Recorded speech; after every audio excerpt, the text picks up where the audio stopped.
Your word, O Lord, is a lamp to our feet.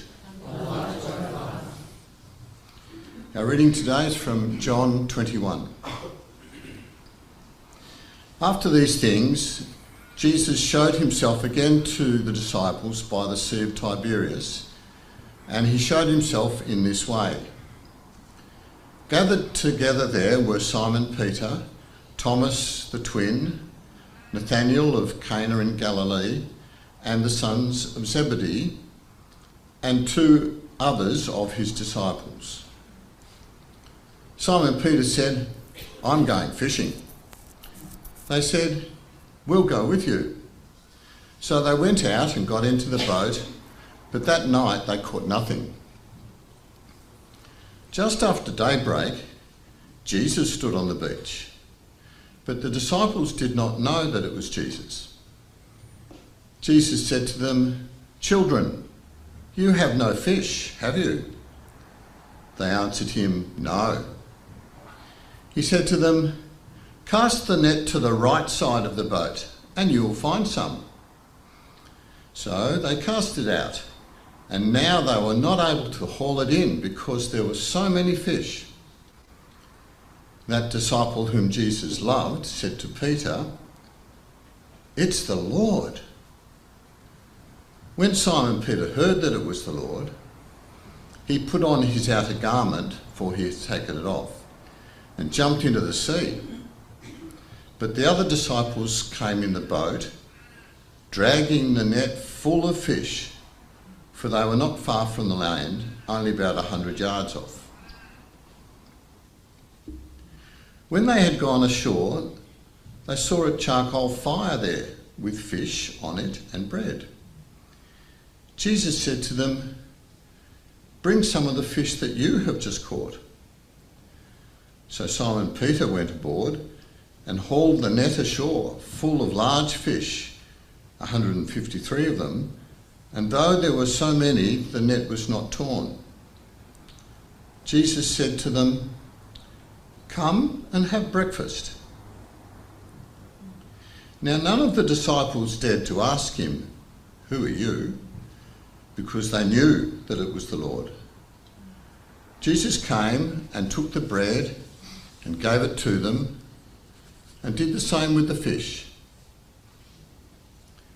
This was now the third time that Jesus appeared to the disciples after he was raised from the dead. When they had finished breakfast, Jesus said to Simon Peter, "Simon, son of John, do you love me more than these?" He said to him, "Yes, Lord, you know that I love you." Jesus said to him, "Feed my lambs." A second time he said to him, "Simon, son of John, do you love me?" He said to him, "Yes, Lord, you know that I love you." Jesus said to him, "Tend my sheep." He said to him the third time, "Simon, son of John, do you love me?"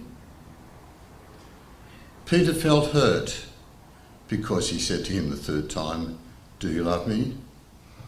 And he said to him, "Lord, you know everything. You know that I love you." Jesus said to him, "Feed my sheep. Very truly, I tell you, when you were younger, you used to fasten your own belt and go wherever you wished. But when you grow old, you will stretch out your hands and someone else will fasten a belt round you and take you where you do not wish to go." He said this to indicate the kind of death by which he would glorify God. After this, he said to him, "Follow me." Lord, may your word live in us and bear much fruit to your glory. When you experience some radical change in your situation, circumstances, or things change around you, the adjustment to those things can be sometimes difficult. And usually there's a grief process involved in that, and something that we need to work through. We have a variety of ways of working through that.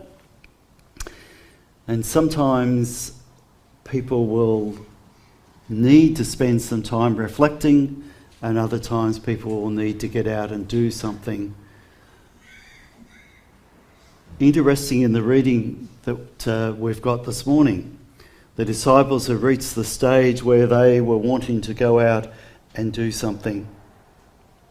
I was going to work through the reading, but I was going to use the Message version just for something, a different emphasis than the one that Max read. Sometimes different versions bring out different things. Now it starts off after this. So what was this?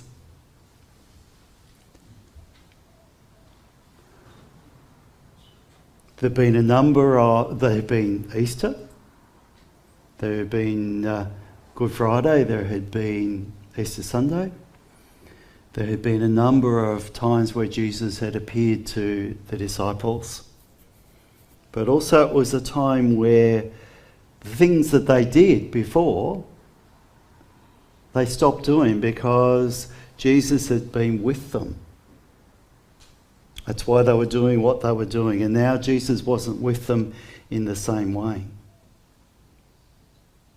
So Jesus appeared again to the disciples, this time at the Tiberias Sea.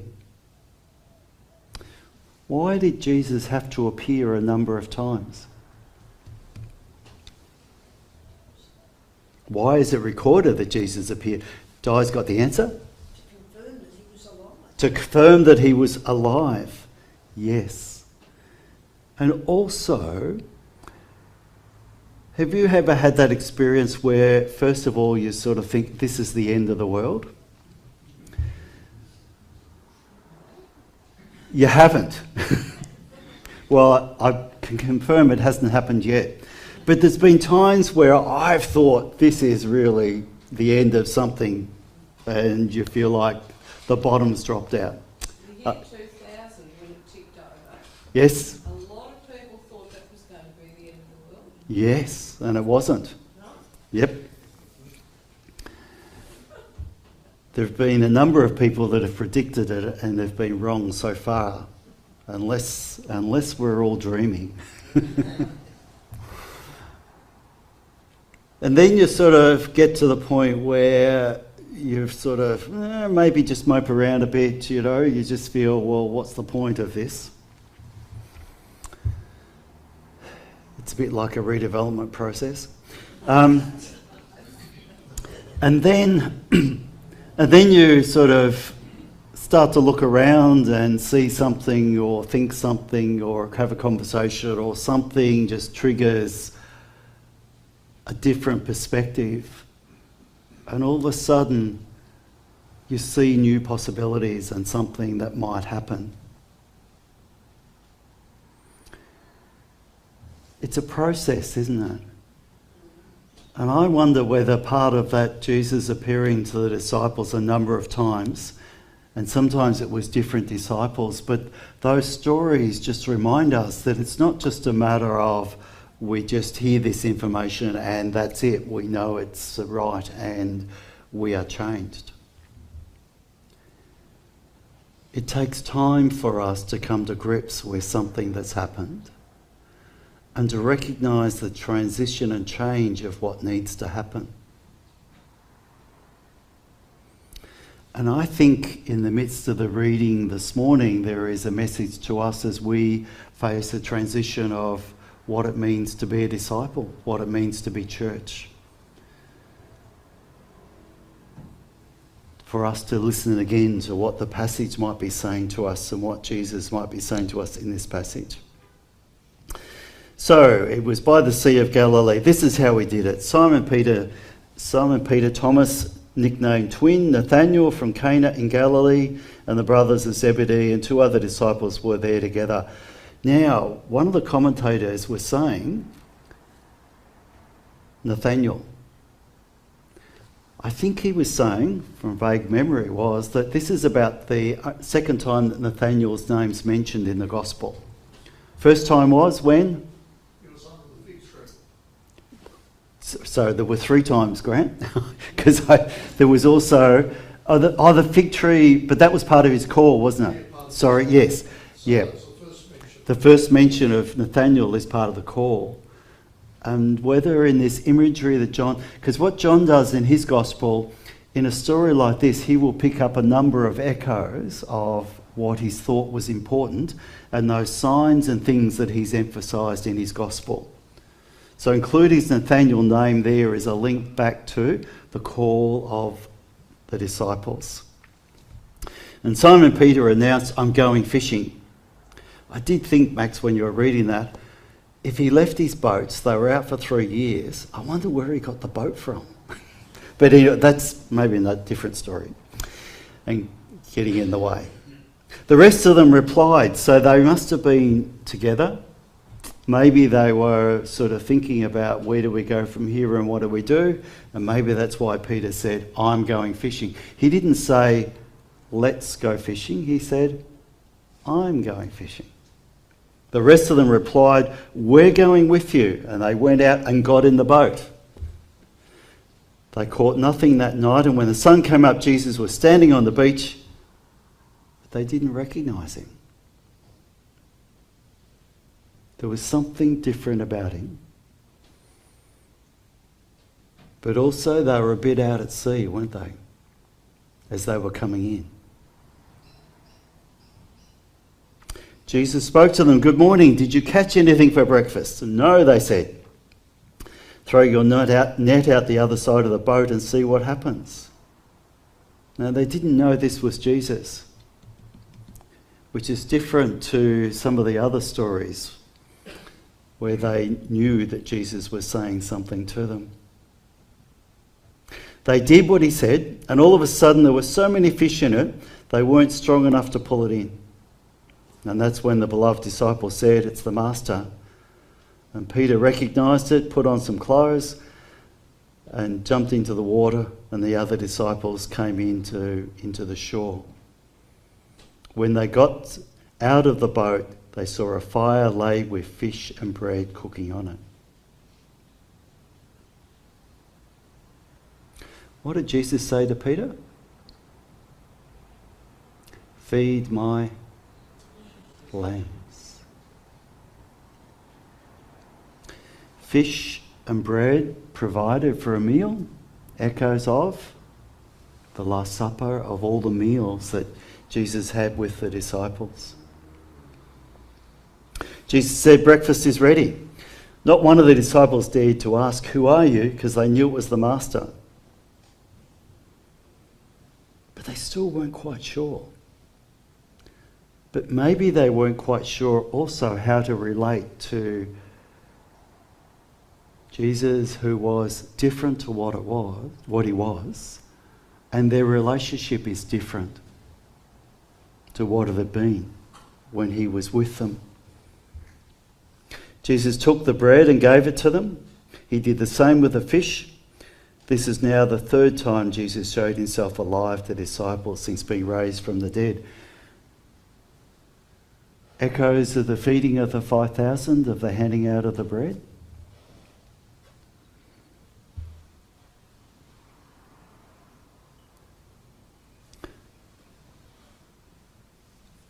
Then after breakfast, Jesus said to Simon Peter, son of John, do you love me more than these? And we get the responses, feed my lambs. And the second time, the Message translates it. What was the version that Max read today? It said, tend my sheep. Look after them. In the Message translation, it says, shepherd my sheep. Now, there is a familiar passage in John 10 about Jesus being the shepherd of the sheep. So Jesus is saying to them, feed, tend, shepherd my sheep. And who is the sheep? Back to John 10, who are the sheep? Those who know my voice.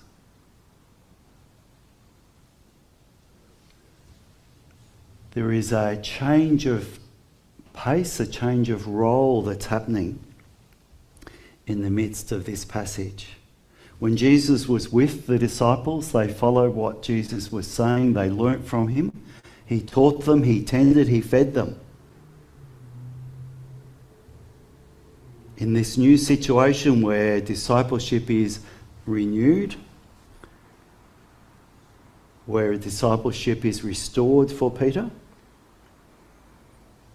where discipleship is reimagined to a new context and a new situation. That Peter's role is to feed the sheep, to tend to the sheep. Is this just a role for Peter? Or is in this situation Peter really a symbol for all those who would follow of disciples, and Jesus sharing what the disciples were being called to do into the future? To feed my sheep. Now, you'll notice then that Jesus doesn't go on and say, you've actually got to go to theological college before you can do this. You've got to actually be able to describe theologically, soteriologically, what Jesus' death and resurrection meant. Those things are important in certain circumstances. But when you're feeding the sheep and when you... It reminds me of... it's interesting what happens in your brain, isn't it? At Kyla West, one of the elders there who was used to say that every now and again you'd only have a very small group in the congregation, and he would say that there was a story of someone who came along and saw that there was only 2 or 3 in the congregation and decided that he would still do the whole service. And the person went up to them afterwards and said, look, what you did, that was good because you were doing that. But what we've learnt with sheep, if we only have a few, we don't give out the whole lot of hay. We only give enough for those that are there. Because how we feed is governed by what they need to grow and to nurture. So, for today, what is it that is needed for us to reimagine in a new context? What's different about our context to what it's been? What do we need to do? What does it mean to feed the sheep? And part of that is not just to look after the sheep who are going to be the ones who produce the wool, but it's also the ones that are going to produce more sheep. Because if you run out of sheep, it's a bit of a pity for the role of shepherd. There's reproduction, there's fruit to be born, isn't there? This is what we're called to engage in this discipleship that's reimagined. Jordan was praying for waves because he wanted to catch them, because he wanted to be able to get that excitement of being carried along by the wave. What's the wave of what God's Spirit is wanting to do? Because I think God continues to do new things, continues to renew, restore, to help us to reimagine what it means to be a disciple at this time. And sometimes we reach a stage where the old ways of doing things have been enabled us to get to where we are, but we need to move on. Because things have changed and people have changed, and the way we feed and care for the sheep may be different. And it's God's Spirit that gives us a lead of how to do that. Question is whether we're looking and open to the prompting of God's Spirit to what we might do. but also that as we gather for sharing together of communion, it's in this sacrament that we reconnect, that Jesus is present with us, that God's Spirit works through the bread and the wine to bring about that which is symbolised, that which is promised, and to lead us into the future. Think of what it is that you are praying for. What's the wave that God's wanting to bring you in contact with that'll enable the Spirit to empower what you do as a disciple? And think about how you'll respond.